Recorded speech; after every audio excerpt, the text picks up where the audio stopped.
Raymond Eban. Yung may Sido.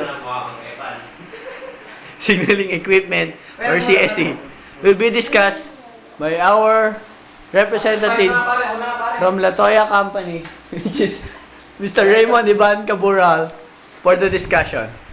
Sorry folks, I'm late. Hello folks. I just arrived here. Where you came from? Where you came from? I came from the site of where Latoya Telecommunications will be constructed. So, Are you from you see, Sangman? I have a helmet here.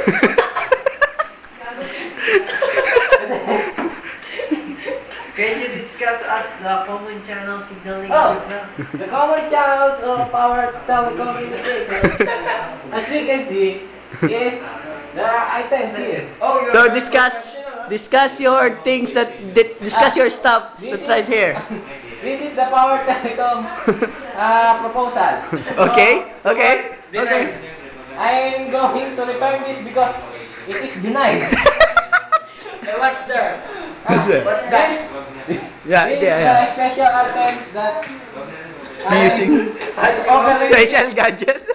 the gadgets. Can you show us some gadgets? Gadgets. Nothing, nothing. Nothing. Nothing. It is hidden. It is hidden. Off na.